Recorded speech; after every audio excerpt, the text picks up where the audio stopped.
That's how it's done. Hello EFD squad and welcome back to the Euro Roundup, where I'm once again joined by the newly betrothed Patrick van Straten. Does it feel good to be back? No, it feels horrible. Thoroughly enjoyed the wedding, by the way. Thank you for coming. I appreciate that. No problem.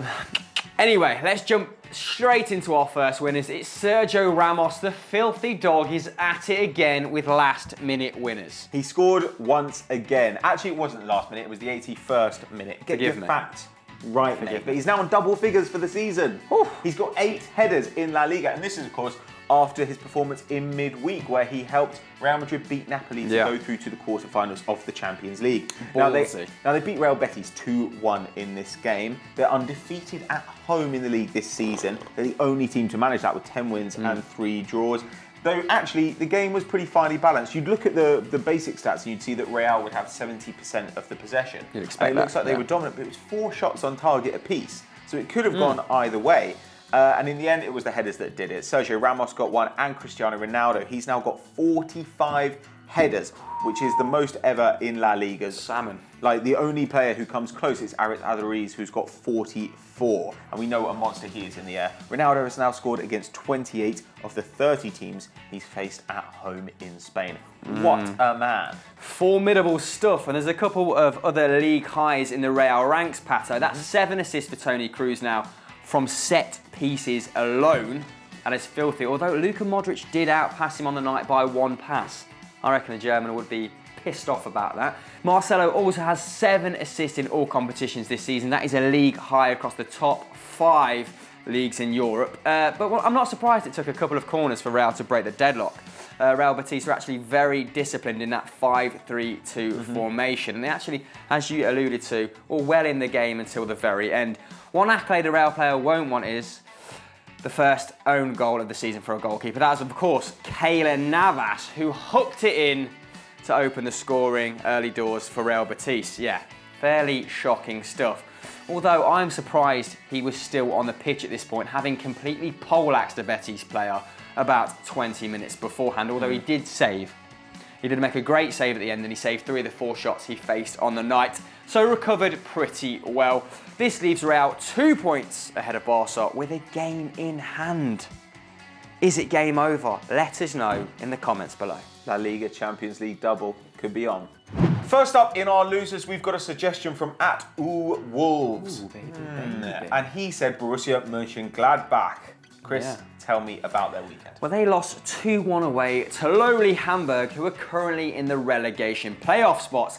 Now, 24-year-old American forward Bobby Wood scored the winner after Kostic had cancelled out Anders Christensen's early strike. Of course, he is on loan from Chelsea, the young fullback, and he's having a really good time out in the Bundesliga despite this result. I assume he'll come back to the Premier League champions, probably, next season. It's the first time Hamburg have actually won after going behind in the Bundesliga this season, so they showed a bit of grit to drag themselves further away from that perilous situation. And Wood was a large part of that, wasn't he, mate? He had 9 shots on the night.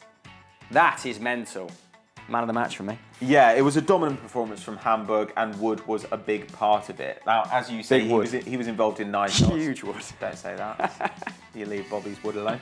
And they peppered Gladbach. They had 17 shots in this game, Hamburg, while Gladbach only produced 7. Now, let's compare that to Hamburg's numbers over the course of the season. They've averaged 10.6 shots a game. That is really poor. That's the 3rd worst rate in the whole of the Bundesliga. So in this game, they nearly doubled that, which is very, very worrying for Mönchengladbach. Now, Gladbach is still in 9th. You know, things seem okay, but they've got a -3 goal difference. They've conceded 33 goals in 24 games. Again, pretty bad, but not horrible. But then you think that 2 seasons ago, under Lucien Favre, they conceded 26 in the entire league campaign. So their defence has really gone off a cliff. They're not going to make the Champions League spots again, obviously. They lost Granit Xhaka in the summer. They're going to lose Christensen. They might lose Mahmoud Dahoud, obviously linked with a move to Borussia Dortmund. Who knows where they're going to end up. But for this week, they've ended up in our losers. Mate, they trolled Arsenal. 40 million for Xhaka. He's great. Back to La Liga now for our next winners, and it is Deportivo La Coruña, Pato. Yeah, they beat Barca 2-1 at the Riazor. despite only having 29% of the possession. But they had loads of shots on target. They managed 9 shots on target while Barca only had 5, and they had 14 shots in total. Now that's about 5 more than Barcelona concede in an average game. That is mental. So they were really, really good in attack in this match, and it might have been a little to do with Barca rotating their team. Neymar was out, Rafinha was out, Denis Suarez came in, Andre Gomes came in, and of course they had Alba, Piqué and Mascherano at the back. Now they'd won 8 out of 10 with Neymar before this, but he did need a rest, and Messi wasn't able to step up and fill the gap. He was dispossessed 3 times in this game. Bergantinos and Arribas really marshalled him well in that back line. And actually, it was an ex-Real Madrid boy and of course former Stoke loanee, Joselu, who opened the scoring for Pepe Mel's side. Barcelona failed to clear a corner properly, and he scored in the 40th minute. That means he's only the 2nd player in the league to score against both Real and Barca this season. What an achievement. Mark Hughes, are you watching? Get in there, Ozil. And he was a perennial thorn in Barca's side all day. Actually completed 5 aerial duels as well, Pato. 1 tackle and popped off 4 shots. So he was a busy little bee. But Luis Suarez equalised emphatically, driving the ball home right-footed, bottom right after 46 minutes. He's now been involved in 10 goals in his last 3 games against Deportivo. So they're sick of the sight of the toothy Uruguayan. That's 6 goals and 4 assists. And would you believe it, Barcelona conceded another corner on the 74th as DM Bergantinos out-jumped the borrower that is Jordi Alba. And in his 112 league appearances, Bergantinos, he scored 4 goals, mate. 3 of them have been against Barcelona. He's trolling. Oh my gosh. Just for pants. Deportivo also had 1 cleared off the line at the very death, so they were actually good value for their money, and Ter Stegen made 7 saves as well on the night. But what do Barca need to do, guys? How do they fix their current squad? Who do they need to sign? Let us know in the comments below. For our next losers, we make the unusual decision of heading over to Russia. Yes, one of the world's top 40 to 50 leagues. And this week we deal with Zenit St. Petersburg, who had a result that I don't know against a team I've never heard of. What happened? Let me enlighten you, Pato. Oh, please. Very quickly. Zenit lost to Akmar Perm 2-1. I think that's what Zach asked for when he goes to the hairdressers. He's never been to a hairdresser. Akmar Perm. Which leaves them 8 points behind first place Spartak Moscow. Now, they are level on points with CSKA Moscow, and competition is heating up, Pato, for that final Champions League berth. Obviously, in Russia, they get 2 Champions League spots and 2 Europa League spots. Now, Lechescu's men probably should have won this game. They carved out 19 shots to Amkar's 7 and also dominated possession with 70%. But the aggressive Akmar, I did watch 4 minutes of highlights, did look pretty aggressive in that time, also posed them problems on the counter, and it was the counter which dealt the death blow, which you will talk about in a second.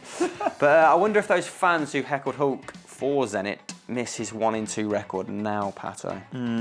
But look, interesting fact about Amkar, which you've written on a piece of paper for me, is that they were founded in 1994. Ooh. Interesting fact. As you pointed out, that makes them older than Zach Jalab. 10 years younger than you.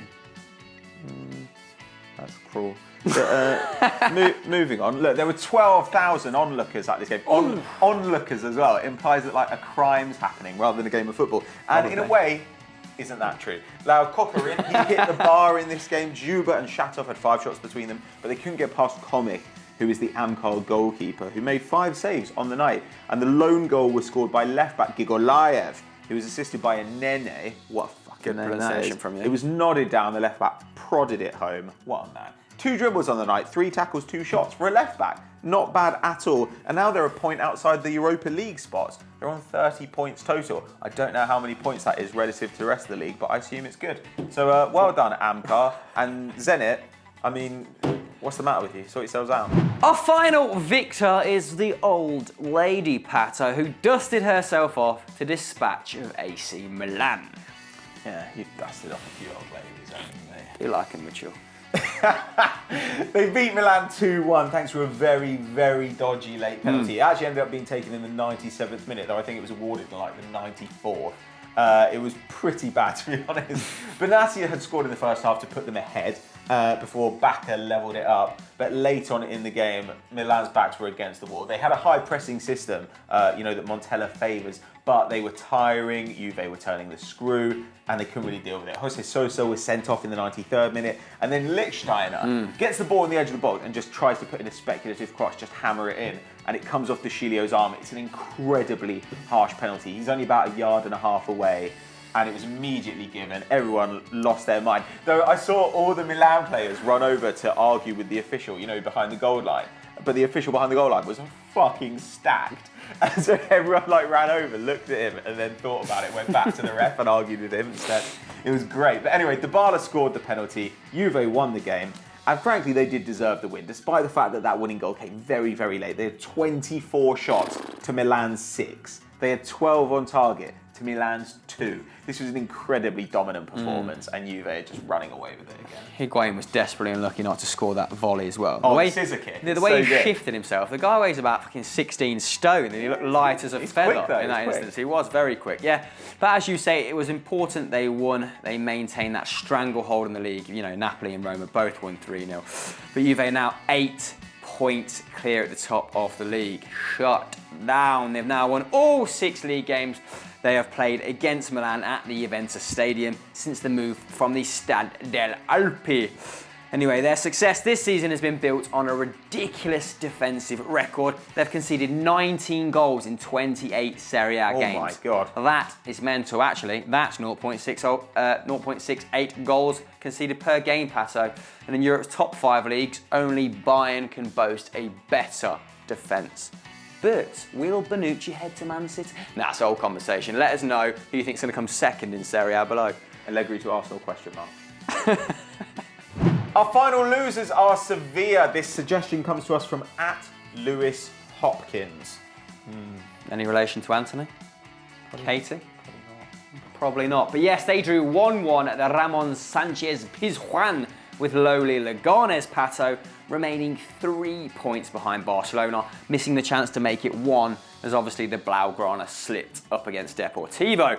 Now, both teams had 12 shots, both registered 4 on target, with Sevilla dominating possession, as you'd could have probably guessed. Yeah. But they failed to find that cutting edge. Now, Gabriel opened the goal scoring with a clever back-heeled finish. It was lovely. Go and check that out. He was a constant pain in Sevilla's backside too. He won 8 aerial duels, 4 tackles, although he did lose the ball 5 times. So a very mixed bag for the midfielder.